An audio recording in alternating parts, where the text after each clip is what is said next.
Hi students, let us we see about the topic environment of business. I am the content writer Dr. A. Muttumari, MBA, MPhil, PhD, Assistant Professor, Department of Business Administration, the Standard Fireworks Rajaratnam College for Women, Sivahasi.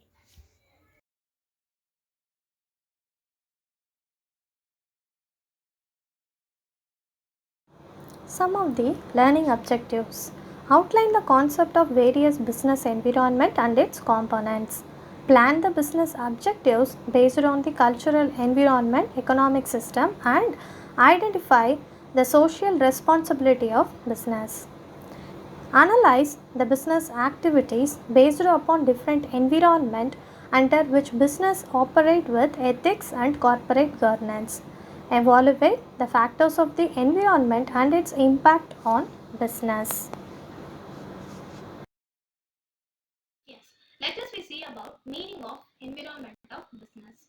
The aggregate of all the forces, factors and institutions which are external and beyond the control of individual enterprises, but it have a significant influence on the functioning and growth of every individual enterprises.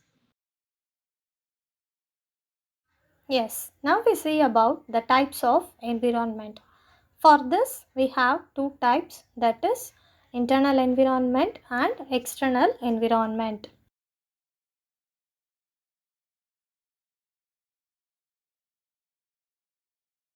Okay, now we see about the internal environment factors.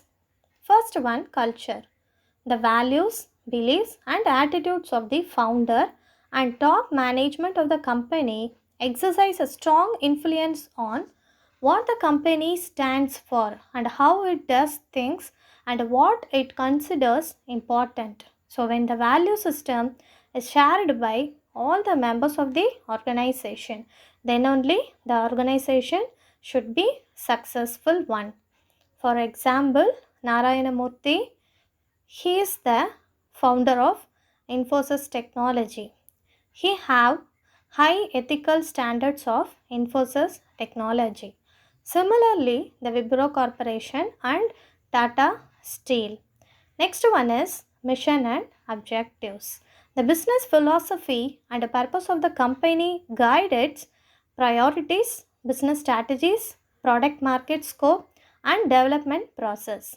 The mission of Dhirubhai Ambani to make Reliance the highest group in the private sector prompted him to launch world scale plants in petrochemicals and other industry.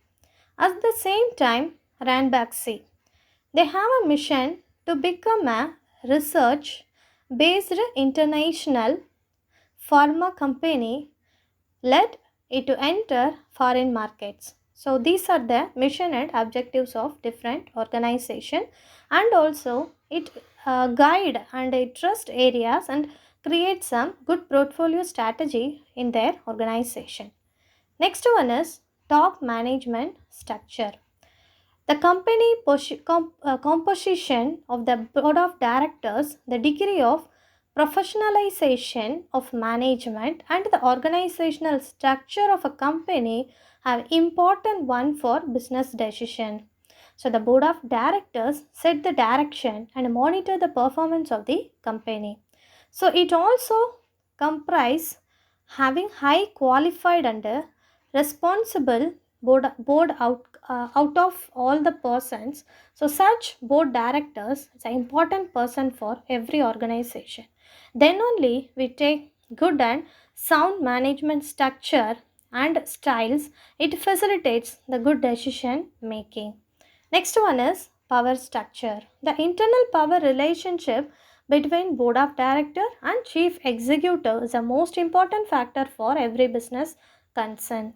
The extent to which top management enjoys the support of shareholders, employees at different levels. Then it also provides good decision making and working of the organization. And also it creates some company policies and practices in a proper manner.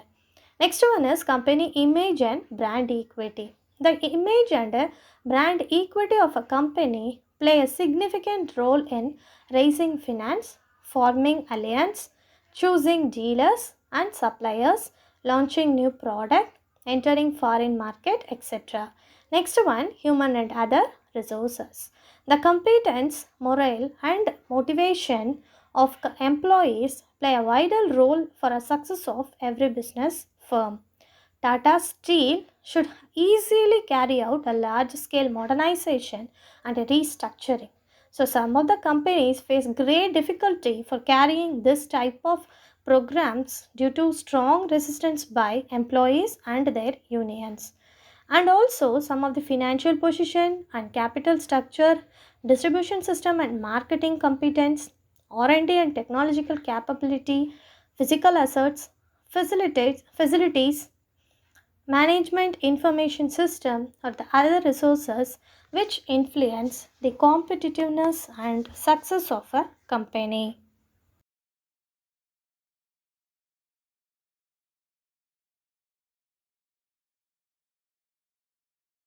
Okay, let us we see about elements of external environment. So this external environment have first element is customers.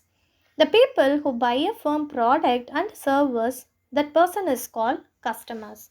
So business exist to create and satisfy customer needs and wants, because we have some types of customer, different types of customer like individual, household, government departments, commercial establishments, etc.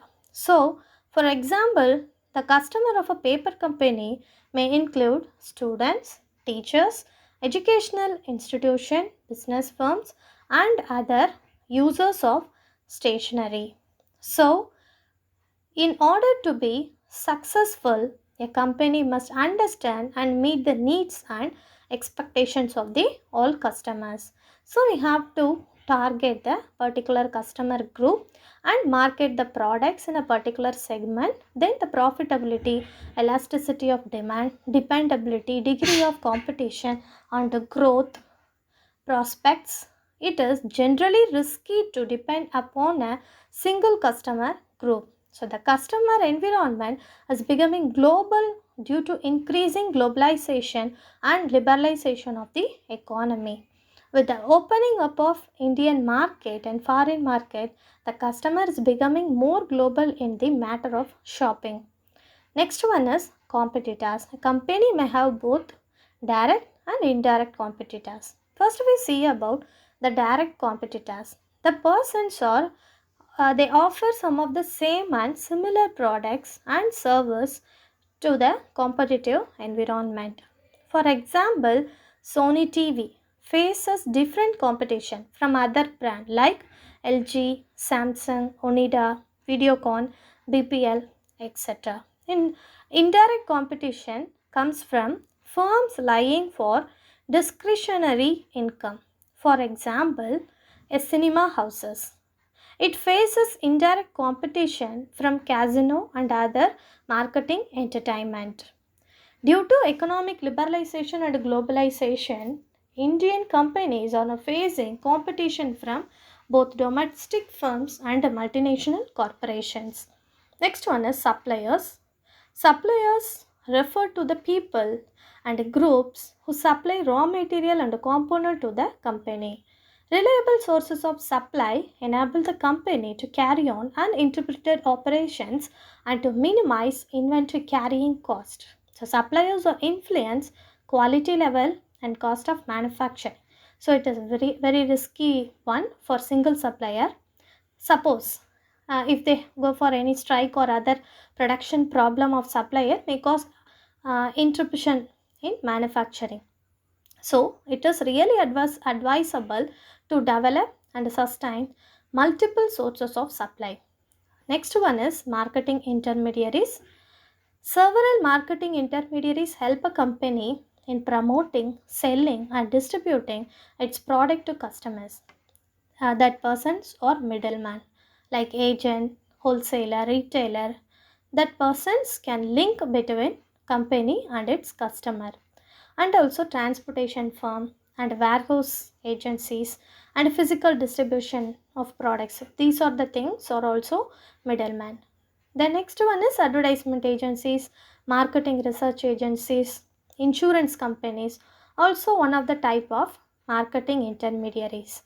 Next one is financiaries, the shareholders, financial institution, debenture holders, and bank provide finance to a company. That person is called financiers. Next one is public. Public include all those groups who have an actual or potential interest in the company or who influence the company ability to achieve its objective. So media group, environmentalist, non-government organization, that is NGOs, consumer association and local bodies or the examples of these people, public. So public have a great influence for the organization affairs. Next one is worker and trade union. Worker and their union are an important component of microenvironment.